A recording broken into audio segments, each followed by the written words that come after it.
Welcome to episode 21 of the Tax Professionals podcast, how to get your very own tax articles published in magazines and reap the career benefits with this week's guest, Hannah Hurley. Welcome to the Tax Professionals podcast, the podcast dedicated to helping you improve your tax career. Here's your host, Jack Bonehill. Have you ever wondered how people get their articles published in tax magazines? Would you like to get your own published? I had previously been interested in this, but got put off by the idea by not knowing where to start. What would I need to do? Who would I need to contact? Am I experienced enough? Would I get paid for my published articles? These are just a few of the questions that were going through my head, and this episode's guest, Hannah Hurley, answers all of these and explains some simple steps that you can take to publish your very own articles. Hannah has had a few articles published across Tax Journal and Taxation magazines and has impressively done so in a relatively early stage of her career. You don't need 20 plus years experience to publish your own articles. Hannah has featured as a panel member in a Women in Tax panel discussion on raising your profile writing for publications. She's ACCA and CTA qualified and is currently a corporate tax assistant manager at Blick Rothenberg. Without further ado, let's jump into this episode to learn the benefits of writing tax articles, how to get your articles published, and Hannah's tips to help you write better articles. So thanks for joining me today, Hannah. Just to start off the episode today, when people ask you, what do you do? How do you usually respond and describe that to people? Well, it depends who is asking. If it's a pal at a party, I suppose I usually say I'm a tax accountant and then stop there. If it's someone else in the profession, then I guess I would say that I was an assistant manager, the corporate tax team at Blick Rothenberg. Lovely.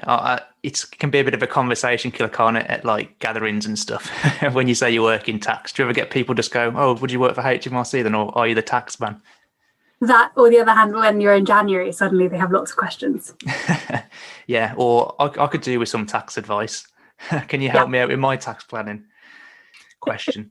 But just in terms of your career so far then, could you just tell us a little bit about that in terms of kind of maybe why you decided to work in tax, how it started and the direction you've been taking that in?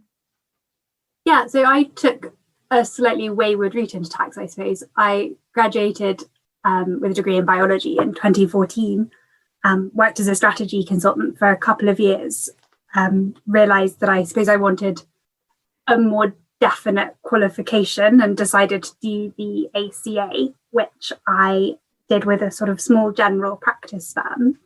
That firm was acquired by Blick Rothenberg, and I had the opportunity to do a secondment in both the private client tax department and the corporate tax department. And I loved it. I think I sort of knew in my first couple of weeks there that I'd found what I wanted to do. Gosh, That sounds a bit cliche, doesn't it? It does, yeah. And that was because you were in the corporation tax team there. Did you start in a different team then in your last job before the merger? Yeah, so pre-merger, I was in the audit team, but we did quite a lot of accounts preps as well. Yeah. I always say I think the last job I would want to do is be an auditor, but they probably think the same about working in tax. I think they probably think the same about tax too. Yeah, absolutely. So then kind of the reason I thought it'd be good to invite you on today is to talk a little bit about tax writing, as I'm calling it now. That might not be the right term for it, and I'm sure you can tell me a better phrase if you've got one. But just to start off with, could you just tell us a little bit about what is meant by tax writing, kind of what it means to you, maybe what you think of when you think of tax writing? Yeah, I suppose. I mean, there's no better phrase, but I always think of it as sort of extracurricular tax. So it covers things like writing articles for Tax Journal or Taxation or Tax Advisor, probably covers off things like writing books for Tolley's or for Bloomsbury Professional. I think perhaps if you're a bit further on in your career, you get the opportunity to write online guidance for Tolley's and Craner, the stuff that we read all the time. I wrote a couple of book chapters for extra tax who offer training in the ADIT exams. So that was a good opportunity. And then I thought finally as well, one of the things I'm looking at the moment is writing my dissertation for the CDA. And I think that probably is sort of relevant to tax writing as well, in that it's very, very good practice at writing something that's a bit longer than your sort of standard 2,000-word article. Yeah, absolutely. And you did kind of mention there about being further on in your career, but I suppose tax writing isn't just limited, is it, to say people who have a lot of experience, even those who are younger, I suppose, can get involved? Would you say that's a true representation? Yeah, I think that's fair. I think really if you can think of a topic to write on, then that's 3/4 of the battle, because after that it's just sort of like being at work writing a report for someone. You don't have to know everything. The legislation is there, other people's commentary is there, and of course you don't want to copy it, but it can be helpful at sort of getting your own thoughts in order. A lot of sort of tax magazines will be quite happy to take back to basics guides, so you could just sort of cover off stamp duty, for instance, at a very high level, or once sort of events start again, you could maybe do a review of a tax conference you've been to. And I think there are lots of ways of sort of where you're younger, not quite so experienced, that you can still get involved in getting published. Yeah, because I think it sounds like there's a lot of, I suppose, different avenues you can go down to write some tax writing in some way if you want to, because you've mentioned quite a few things there, like the tax magazine articles, and maybe for publishers like Tolley's and Bloomsbury and other kind of professional book writers like that. For someone who's younger say, and early on in their career, and they want to get involved in tax writing, have you got any kind of suggestions as to where's best for them to start? What could they do to kind of almost get their foot in the door? So I think the way I did it was a sort of back to basics guide on SDLT, just covering off the market value rules. And I quite liked that as a way in, because it was a meaty enough topic that I could get quite a good article out of it. But it was also, the pressure wasn't on to have massively sort of original thoughts on something. I could just describe what the situation was, it was useful, and then sort of end of story. So I think that's a nice way of getting involved. Honestly, I think, if you pass your CTA, you're super, super capable of writing an article. You just need to pick something and then get on and write it. I think often like the motivation to sit down for another hour after you've already done your work for the day is sort of the biggest hurdle. Yeah. Which is, I suppose, the exact same hurdle you have to get across again when studying towards CTA. Coming home from work and thinking, oh God, it's another 2 hours of sitting here and reading about these things. So I think it's a good point to make, actually, that if you have passed the CTA exams, then you're perfectly capable in terms of skill level. And I suppose you have the motivation there in the background to do it. You'll be able to pump out an article. So in terms of, that's kind of how you started with the topic then. So you chose one that was fairly, I'm going to call it bland. That's probably not the best word for it, but a bland topic that you knew the details about it. You knew plenty of people had written about that topic before, and you started there. So once you had the topic, how did you go about trying to get that opportunity to, say, get your article published or put in a magazine? Did they approach you? Did you approach them? How did that all happen? Yeah, I was lucky in that they approached my boss at work, and he knew that I was keen to write an article, and he sort of sent them my way. I think it's obviously very helpful if you have someone supportive at work who has already got the contacts and can refer you to them or them to you. But other than that, one of the things we spoke about at the Women in Tax discussion was that actually the editor's email addresses are all on taxation or tax, the Tax Journal or Tax Advisor or whatever. If you email them and you call them and you're, a little bit persistent and you send them your synopsis, it's pretty unlikely that they're going to say no to the opportunity of having an article sort of written for them and another gap filled. Yeah. So you did mention about a synopsis there then. So if you've got an idea of an article that you want to do and you want to get that published, should you go to them saying, this is what I want to write about and this is what I'm almost thinking I could cover? And do they think this is an appropriate article? Is that the way it's done, rather than just going to them and say, I want to write an article? Yeah, definitely. I think it's really helpful if you can give them a title and a sort of vague idea of what you're going to cover.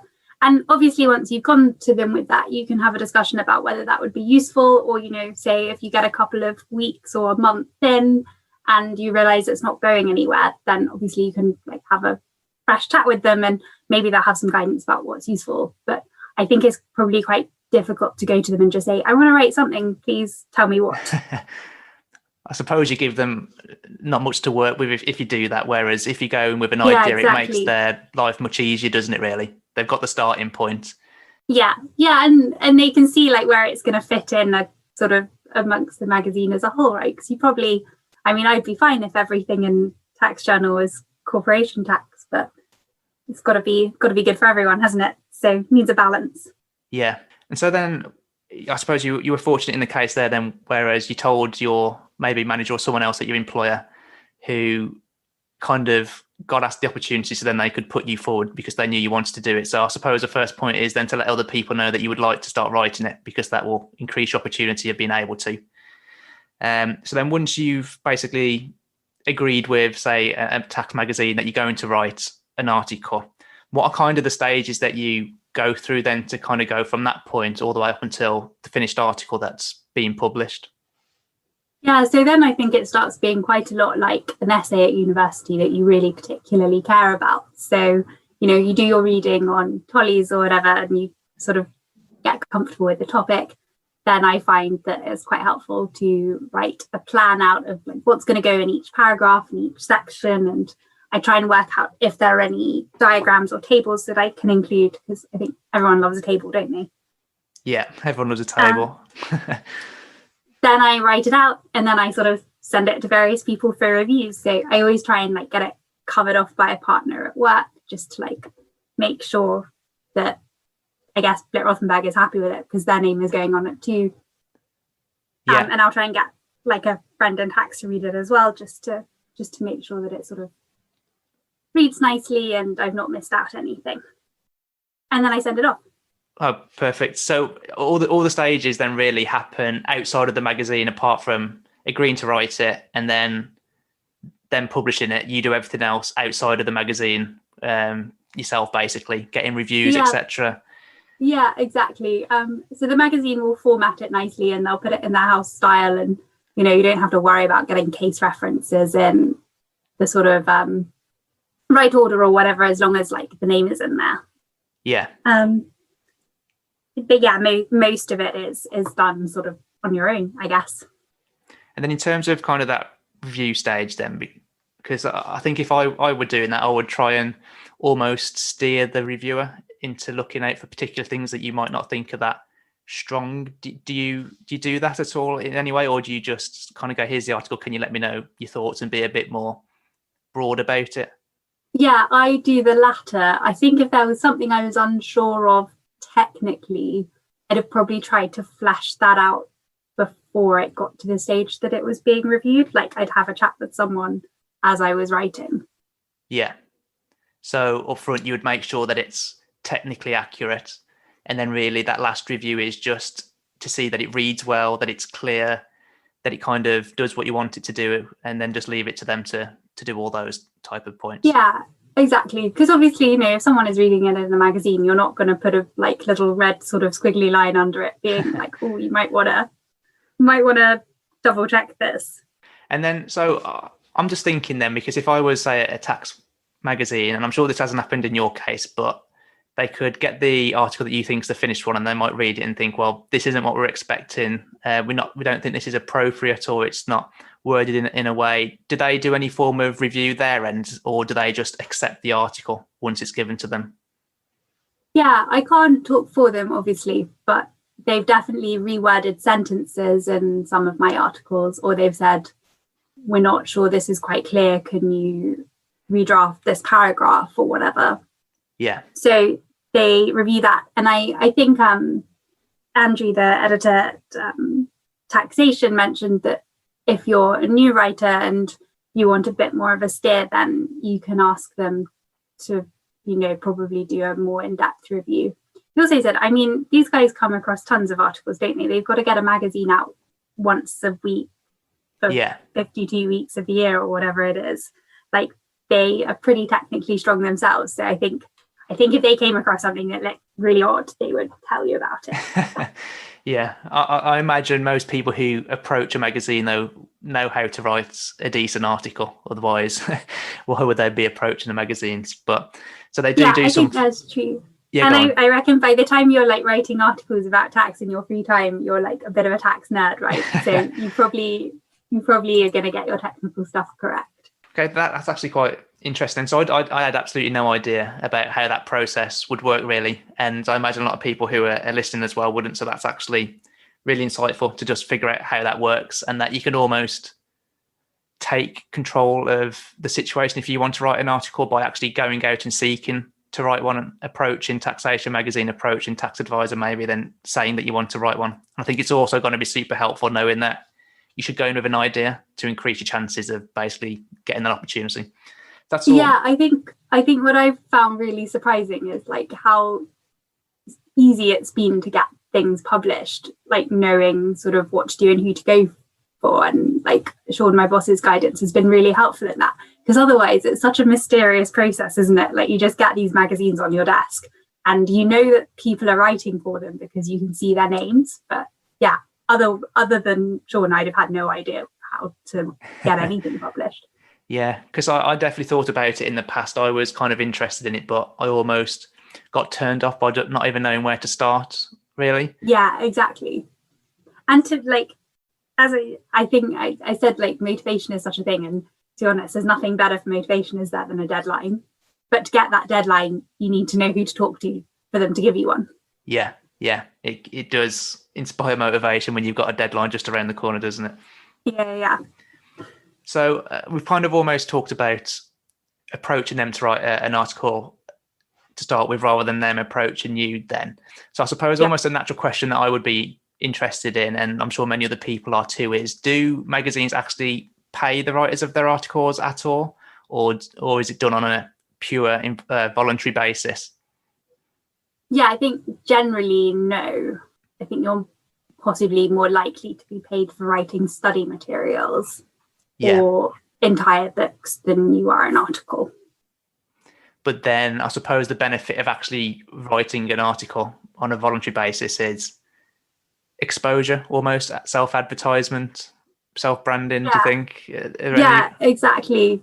I think, it's kind of nice to know that.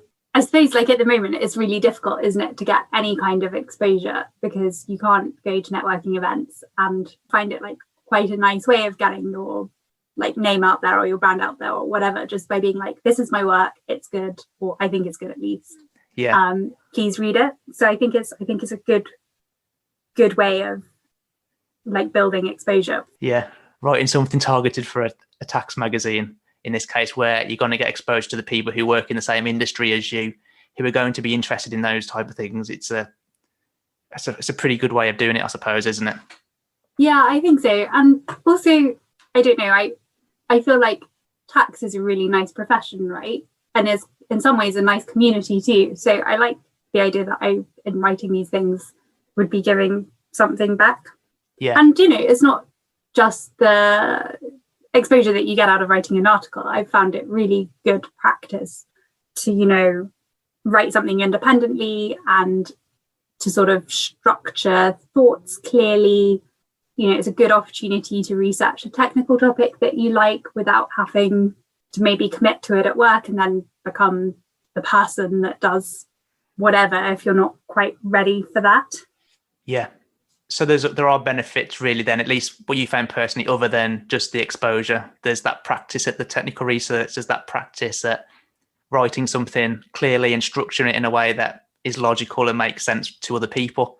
So actually there's quite a lot of benefits of getting involved in some way in tax writing. Yeah, I think so. If anything, I would say I'm not terribly good at sharing my articles afterwards, but I would say that the things that I've learned whilst doing them have been way more useful than the exposure that I've got afterwards. Yeah.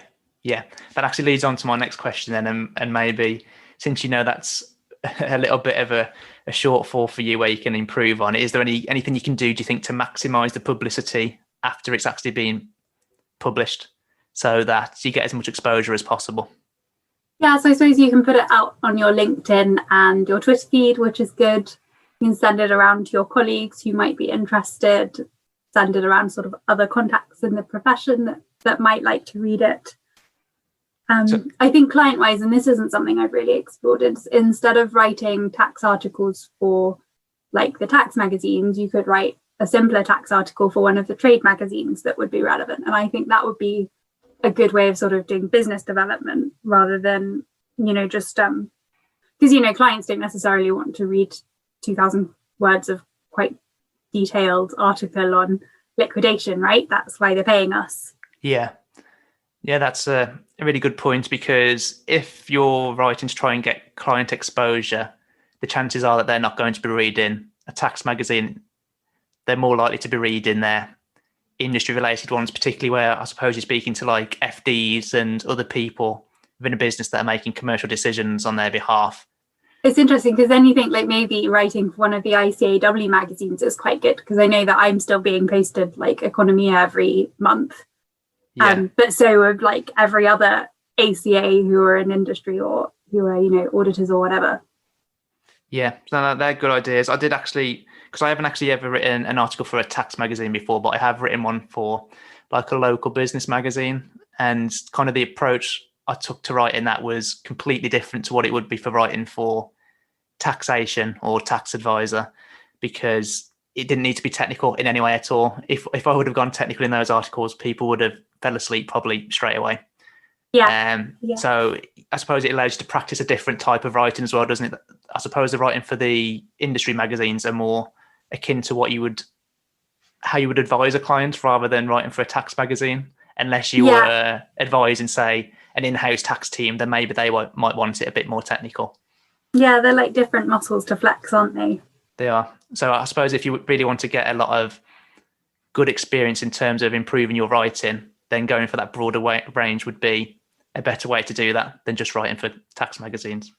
Yeah, I think that's probably true.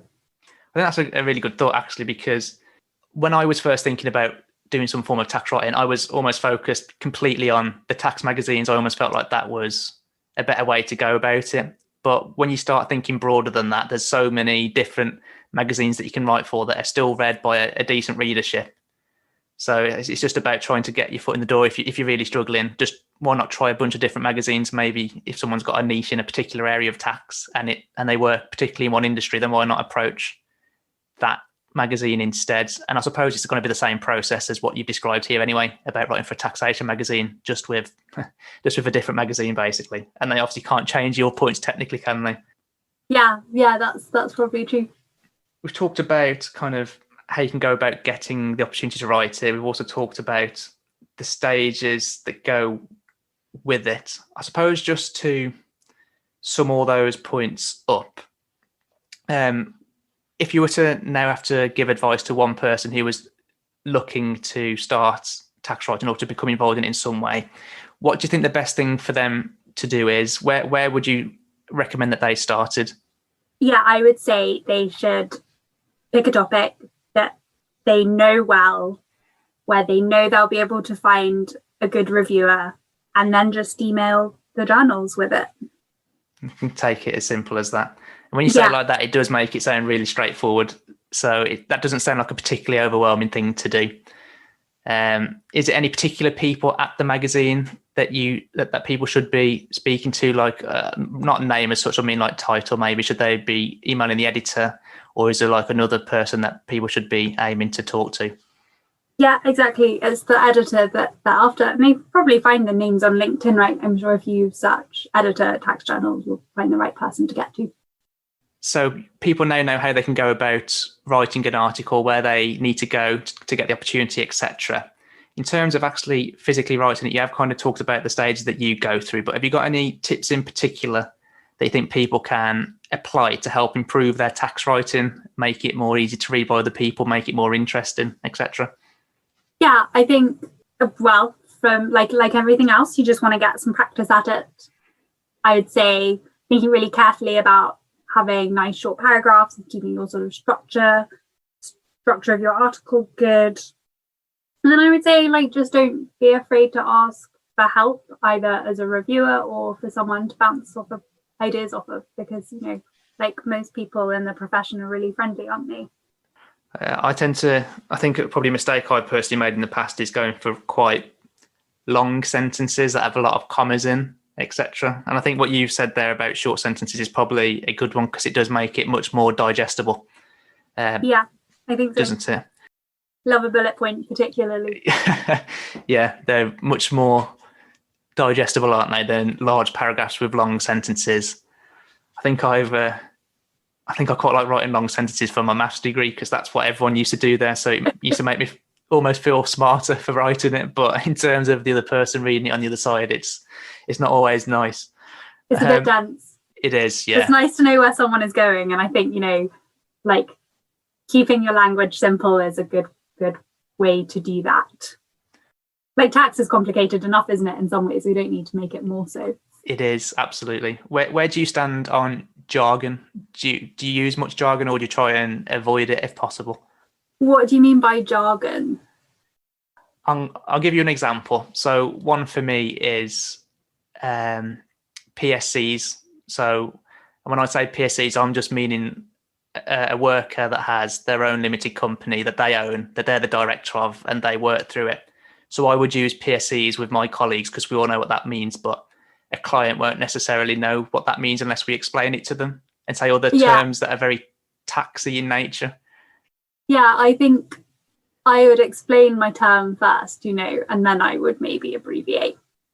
Yeah, so maybe define it first right at the top, and then once it's been defined, expect people to be able to follow it through the rest of the article. Exactly.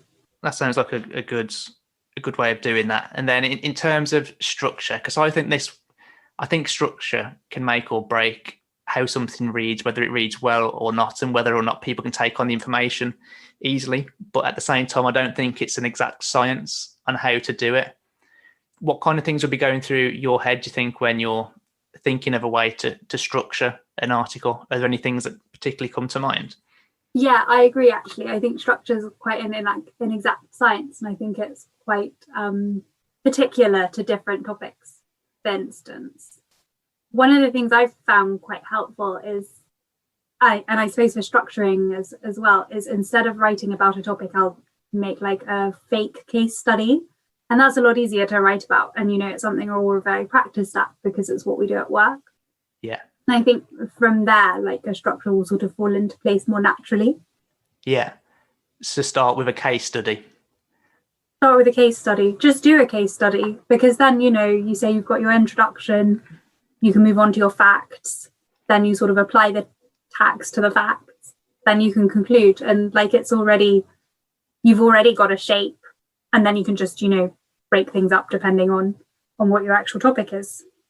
Yeah, that's a really interesting thought, actually, because you have to start with like the background and then almost move in a logical order so that people can understand the information you're saying before the next piece of information comes up, so that you can keep following through like that. And I suppose case studies do that automatically for you in a way, don't they? Exactly, and they're very easy to read. I would say as well, if you if there's a particular article that you've enjoyed in Tax Journal or whatever, just have a look at it and see what they've done. And I don't want to tell people just to copy someone else. I think what you're almost trying to say is take inspiration and almost analyze how other people do things, because they're experienced at it, and you can almost pick out those things and then use it yourself in your own way. Yeah, exactly. If they've got a really good strategy for breaking things down, and then it makes sense to take inspiration from that. It does. I do that quite a lot, actually, when it comes to just thinking of a nice way of explaining something. So I might have really struggled to explain one tax point before, and then I've seen, I don't know, let's say HMRC guidance or a tax article on it, and they just seem to have hit the nail on the head and got perfect wording for it. And then I just kind of almost store it in the back of my head. So next time, that's the way I'll explain it instead, because it just made it so much simpler than the way I was trying to do it. So you can always take those ideas, can't you, from other people? Yeah, exactly. And I would say, if you sort of read a lot, it just starts to seep in, doesn't it? I remember being told at school that the best way to improve your writing was to just read. Yeah. And I would probably personally say that although reading's important, actually writing is probably more important. Actually practicing doing it. But I think both go hand in hand, don't they? Really, you can't do one without the other. In terms of where you're going in the future, then, are you thinking about writing any say, tax books or contributing to tax books? Have you got any thoughts about doing that in the future? Any wants to do that? Or is that not kind of the direction that you want to go in? Yeah, so I suppose I want to be partner in a tax practice. So the tax writing that I do, I want to support that. Mm-hmm. I mentioned earlier that I'm quite keen to do my dissertation. So I think that's going to be my focus over the next year. And I think like it's important to remember that you don't have to do everything at once. Yeah. Like, you know, you don't have to churn out an article every 2 months just for the sake of it. Yeah. And I suppose if you did that, you'd run out of useful topics anyway, and people would probably notice that. Like, you can sort of dip your toe in and then step back, and then, you know, you don't have to do everything at the same time. So it is an interesting point you just made there, actually, because you've said, so kind of what you want to get out of the articles is for almost to support you on your way to becoming a tax partner at some point in the future. So do you think that someone, say, who wants to write a tax book or at least contribute to a tax book should take a different approach to you? Or do you think it's literally just almost a consistent approach dependent on what your outcome is?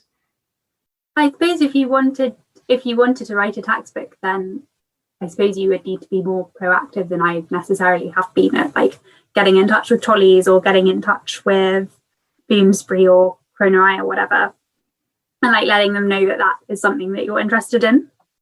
And then is there any way you think they can increase your chances once you've let them? Because they probably get a lot of inquiries like that, don't they, from a lot of people. Do you think the tax articles that you write could help demonstrate your credibility and your skill level, I suppose, your knowledge, etc.? I suppose so. I mean, I imagine if you're trying to write a whole book, it's useful to have some sort of portfolio, right, to back yourself up. Yeah, of course. Yeah, absolutely. Did you mention earlier on, by the way, that you've written some training material for extra tax, was it? Yeah, exactly. So again, that was an opportunity I got through the Women in Tax Network. So Katrina, the editor, who I think has been on this podcast, she has. It was looking for writers, and the sort of email went out, and I volunteered. So that was really nice. But I suppose I'd just published my article on SDLT, so it was natural that then I would go and write on SDLT for extra tax. And that's good. So it goes to show, doesn't it, though, how you've only written, say, a few articles for tax magazines, but even those ones have given you some opportunities already. So if you were someone that was a prolific writer and writing, say, monthly or something, you're only going to increase your chances. Yeah, that's true. That was all really useful information. Thank you, Hannah. It's really good to have you on, and you've definitely given some insightful thoughts for me to think about in particular. I mean, some of the key ones that stuck out for me are definitely about writing for different trade magazines rather than taxation magazines in general, and just understanding that process of how the article is written and how it's gone from kind of the opportunity to being published. So that was all really great. Thanks for that, Hannah. You're welcome. And thank you for having me on the podcast. No problem at all. If you've enjoyed this episode, head on over to thetaxprofessionalspodcast.com/subscribe to sign up to email notifications for all future episodes. These will tell you a bit about each episode and will mean that you do not miss out on any future episodes which will benefit you and your career. Show notes for this episode can be found at thetaxprofessionalspodcast.com/TTPP21, and that just stands for the Tax Professionals Podcast episode 21. The show notes include a link to Hannah's LinkedIn page and also a link to my free course which will help you to develop and progress your tax career at a pace set by you. But that's it for this episode. I hope you've taken away some useful points to help you develop and improve your tax career. Until next time.